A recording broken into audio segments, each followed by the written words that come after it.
Okay. अब हमको देखना है कोऑर्डिनेशन केमिस्ट्री के applications. Coordination chemistry various fields में एप्लीकेशंस हमको मिलते हैं इसके। Let us find out, let us read out something. उनमें से कुछ ही देखेंगे हम, some of them only. So first of all, coordination chemistry is used in many qualitative and quantitative chemical analysis. आपने देखा होगा क्वालिटेटिव और क्वांटिटेटिव में एनालिसिस में क्या होता है, किसी मेटल को डिटेक्ट करना होता है। तो कैसे डिटेक्ट करते हैं हम? फॉर एग्जांपल कार्बन है, किसी मेटल के साथ रिएक्ट होकर कोई कलरफुल कंपाउंड बनाता है। तो यूजुअली ये जो मेटल होते हैं ना, ये आपके ट्रांजिशन मेटल होते हैं और इनके हमेशा इनके साथ कुछ कोऑर्डिनेट बॉन्ड बनते हैं और कलरफुल कंपाउंड बनता है। फॉर एग्जांपल अगर हम देखेंगे, इनके जो मेटल आयंस है जो कलरफुल बनते हैं,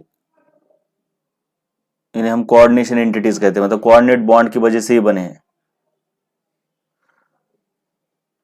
फॉर एग्जांपल ऐसे कलर फॉर्मेशन के लिए कई सारे हम रिएजेंट यूज करते हैं, जैसे कि EDTA, DMG, alpha nitroso beta naphthol, cupron. ये सभी chemical qualitative and quantitative analysis में इस्तेमाल होते हैं। उसके बाद है हार्डनेस ऑफ वाटर, एस्टिमेट किया जा सकता है। एस्टिमेट करना मतलब अमाउंट ऑफ कैल्शियम कितना है और अमाउंट ऑफ मैग्नीशियम आयन कितना है उस वाटर में, उसी को हार्डनेस कहते हैं हम। ये ऐसा क्यों कर सकते हैं? Because calcium and magnesium form stable complexes with EDTA. So by using sodium EDTA with hard water, मैं हार्ड वाटर को, इसको अगर हार्ड वाटर के साथ रिएक्ट करता हूं तो ये सोडियम को ये मैग्नीशियम और कैल्शियम रिप्लेस कर देते हैं। हार्ड वाटर के अंदर जो मैग्नीशियम और कैल्शियम है वो, और हमारे पास क्या बनता है फिर? मैग्नीशियम ईडीटीए या फिर कैल्शियम ईडीटीए। और इसको हम टाइट्रेट करके इसका अमाउंट पहचान सकते हैं, मालूम कर सकते हैं। इसका अमाउंट जितना है उतना ही इसका होगा और इससे पता चलेगा कि वाटर में मैग्नीशियम कितना है। इवन मैग्नीशियम का कितना है और कैल्शियम का कितना है वो सेपरेट भी हम अमाउंट फाइंड आउट कर सकते हैं। यानी selective estimation of calcium and magnesium is also possible due to difference in the stability constants of calcium and magnesium complexes with EDTA. अलग अलग मतलब टोटल हार्डनेस तो कैल्शियम और मैग्नीशियम दोनों की वजह से, लेकिन कैल्शियम कितना है, मैग्नीशियम कितना है, ये भी सेलेक्टिवली हम मालूम कर सकते हैं, फाइंड आउट कर सकते हैं ड्यू टू देयर डिफरेंस। तीसरा है, हमने देखा है extraction of metal, gold, silver, हम करते थे लीचिंग के द्वारा। आपको अगर याद आ रहा होगा मेटलर्जी चैप्टर, अगर आपको याद आ रहा है तो ऐसा कुछ हम क्या करते थे, AuCN ये माइनस, ऐसा फॉर्म होता था और फिर इसको हम जिंक से रिएक्ट करते थे। ये जिंक इसकी जगह पर जाता था और बाहर आपका गोल्ड निकल के आता था। ये गोल्ड और सिल्वर के लिए लीचिंग की प्रोसेस हमने देखी है। तो ये क्या है? ये कोऑर्डिनेशन केमिस्ट्री का ही तो इस्तेमाल है। हमको बस बताना है कि कोऑर्डिनेशन केमिस्ट्री कहां कहां इस्तेमाल होती है, राइट। उसके बाद है purification of metals using van Arkel method, right. आपको पता है वोलाटाइल कंपाउंड फॉर्म होता था, ये इस तरीके का वोलाटाइल कंपाउंड हम फॉर्म करते थे और फिर इसको डिकम्पोज करते थे। इसको डिकम्पोज करके निकेल बनता था। ये भी मेटलर्जी के अंदर ही हुआ है, वैन हरकेल मेथड, और एक उसके साथ मेथड थी मेटलर्जी में। तो ये भी कोऑर्डिनेशन, ये भी तो कॉम्प्लेक्स, ये कॉम्प्लेक्स कंपाउंड है। मतलब निकेल को हमने इस गैंग से बाहर कैसे निकाला? Bye reacting with carbon monoxide. इस ओर के बाहर निकल कैसे आया? कार्बन मोनोऑक्साइड के साथ रिएक्ट हुआ। कैसे रिएक्ट हुआ? उसने कार्बन मोनोऑक्साइड के साथ कॉम्प्लेक्स बनाया। अब ये हो गया मतलब सब्लिमेबल बन गया ये। तो इसके वेपर्स यहां से इधर लाते हैं हम, इधर हमारे पास निकेल कार्बोनिल रहेगा। अब इसको हम डिकम्पोज करते हैं, डिकम्पोज करने के बाद निकल बाजू में आता है, हमको प्योर मिलता है। तो ये भी प्रोसेस हमने ऑलरेडी मेटलर्जी में देखी हुई है।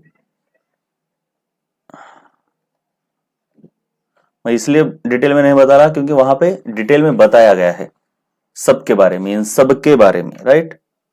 चलो अब देखते हैं coordination compounds are of great importance in biological system. ये तो बहुत ही इंपॉर्टेंट है बायोलॉजी में। अगर आप देखोगे क्लोरोफिल बहुत ही इंपॉर्टेंट मॉलिक्यूल है for the photosynthesis. It is a coordination compound of magnesium. Haemoglobin which is very important for oxygen carrying capacity of the human blood, या फिर किसी का भी ब्लड हो। तो ये जो हीमोग्लोबिन है, रेड कलर हीमोग्लोबिन की वजह से, और ये haemoglobin coordination compound of iron है। Vitamin B12, cyanocobalamin, the anti pernicious anaemia factor, ये सभी के सभी कोऑर्डिनेशन कंपाउंड्स है किसके? कोबाल्ट के। याद करना है आपको ये सब कुछ। Among other compounds the biological importance with coordinated metal ions, मतलब कोऑर्डिनेटेड मेटल आयंस से जो मॉलिक्यूल बनते हैं या फिर जो आयंस बनते हैं, वो आयंस कहां कहां पे प्रेजेंट है? और एंजाइम्स में है। कौन से एंजाइम्स? कार्बोक्सीपेप्टिडेज ए, कार्बोनिक एनहाइड्रेज, ये सभी कैटलिस्ट है बायोलॉजिकल सिस्टम में, और ये सभी कोऑर्डिनेटेड मॉलिक्यूल्स आयंस से बने हैं। Coordination compounds are used in catalysis also in industry. ये तो कैटालिसिस बायोलॉजिकल हो गया, एंजाइम।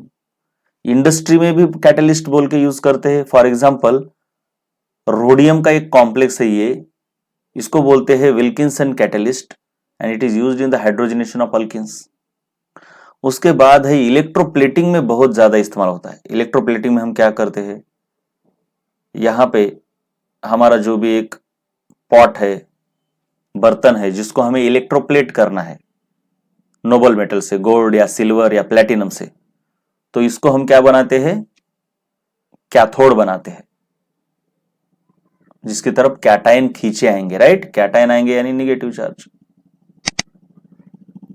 ये इस तरीके से हम बैटरी लगाते हैं, और इधर हम गोल्ड का रॉड लगाते हैं, और ये जो सॉल्यूशन होता है वो गोल्ड का सॉल्यूशन होता है, जैसे कि या फिर सिल्वर का है, मान लो AgCl।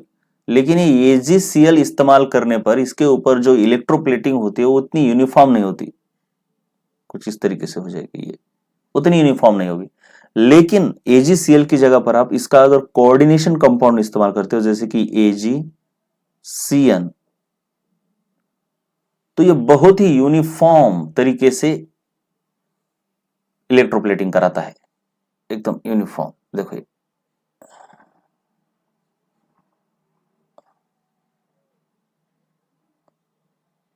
ये ऐसा क्यों कराता है?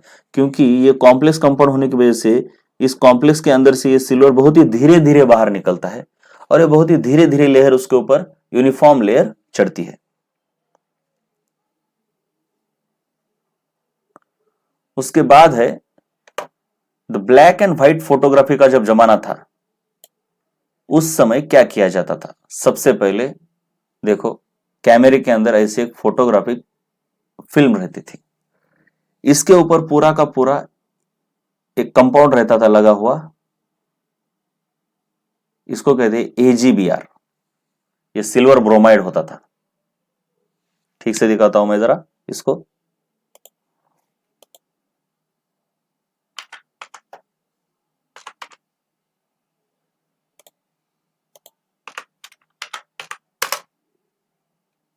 देखो, फिर क्या करते थे इसको, एक ये आपकी ओरिजिनल ये रहती थी, तो इसके ऊपर क्या करते थे, मतलब AgBr की ऐसी ये पूरी की पूरी फिल्म रहती थी।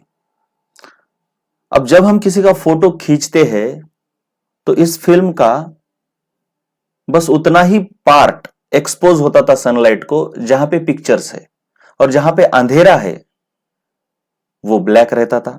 यानी ये होता था, मान लो कोई आदमी खड़ा और उसका आपने फोटो ले लिया, तो होता क्या था कि ये AgBr डिकम्पोज होता था, तो कहां से डिकम्पोज होगा ये? अब उतना तो मैं डिटेल नहीं जानता, मतलब एक आइडिया दे रहा हूं मैं। जहां पे आदमी है, मान लो ऐसा आदमी है,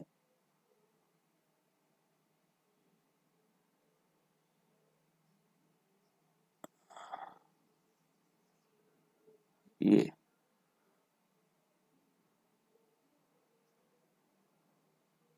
इस तरीके से आदमी है, तो बाकी सब तरफ से एजीबीआर डिकम्पोज हो जाएगा। सॉरी, यहां पे एजीबीआर डिकम्पोज हो जाएगा जहां पे आदमी खड़ा है, यानी इस ओ, अरे तो बहुत गंदा हो गया बेटे, यहां पे बच गए हो तुम, यहां पे बच गए हो रे। चलो अब देखो, और ये इस तरीके से एजीबीआर की फिल्म। अब जहां पे आदमी खड़ा है वहां पे एजीबीआर डिकम्पोज हो गया। अब हम क्या कर देते, जो बाजू में एजीबीआर है, अब इसको डिसॉल्व करना है। ये नीला नीला जो एजीबीआर है, सिल्वर ब्रोमाइड, इसको डिकम्पोज करना है। तो अब इसको डिकम्पोज करने के लिए, ये तो देखो फोटो लेने के बाद इस तरीके से हो जाता फोटो, मतलब जहां जहां पे सनलाइट गिरेगी वहां पे एजीबीआर डिकम्पोज हो गया। अब जहां पे सनलाइट नहीं गिरी है उसको निकालना है, तो इसको निकालने के लिए हम एक हाइपो सोल्यूशन में डालते हैं, हाइपो सोल्यूशन। तो हाइपो सोल्यूशन में डालने के बाद ये बाजू का एजीबीआर हट जाता था, मतलब आपको एक अच्छे से ऐसी फोटो मिल जाएगी। मैं आगे निकालता हूं, ये हाइपो सोल्यूशन में डालने के बाद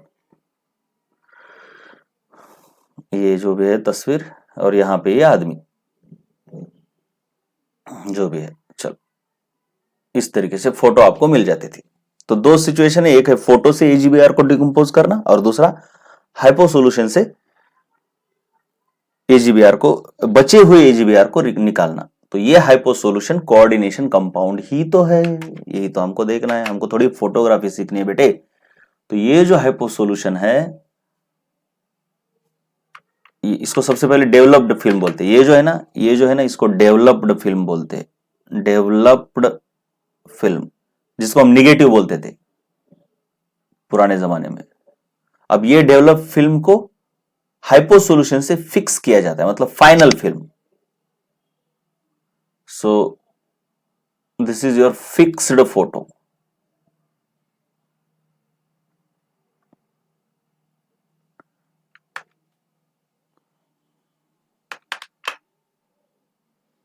तो ये जो हाइपो सोल्यूशन है, ये हाइपो सोल्यूशन, ये देखो इस हाइपो कंपाउंड से बनता है, और ये सिल्वर के साथ जब रिएक्ट होता था, सिल्वर ब्रोमाइड के साथ, तो ये इसका सिल्वर इसके साथ चला जाता था, और इस तरीके से अनडिकम्पोज्ड सिल्वर ब्रोमाइड हटा देते थे हम।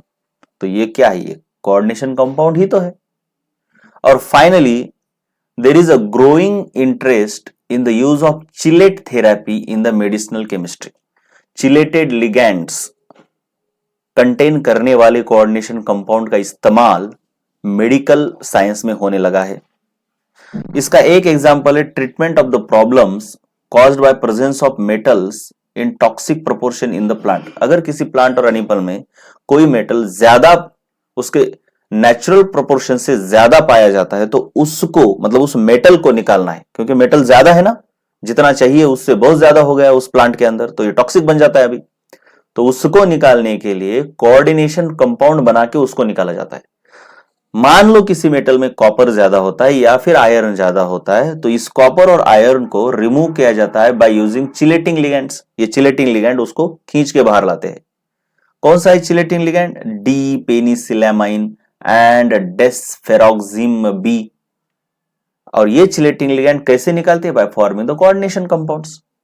दूसरा एक एग्जांपल है केमिस्ट्री में, मेडिसिनल केमिस्ट्री में ईडीटीए का इस्तेमाल किया जा रहा है in the treatment of lead poisoning. Also, some coordination compounds of platinum are effectively used in inhibiting the growth of tumors. For example, cisplatin, मतलब ये एक कंपाउंड है, कॉम्प्लेक्स कंपाउंड, इसके ट्रांस और सिस दो फॉर्म होते हैं, तो उसमें से ये सिस फॉर्म कैंसर को, मतलब कैंसर के ट्यूमर को बढ़ने नहीं देता। इस तरीके से कोऑर्डिनेशन केमिस्ट्री के एप्लीकेशंस हो गए। Bye bye.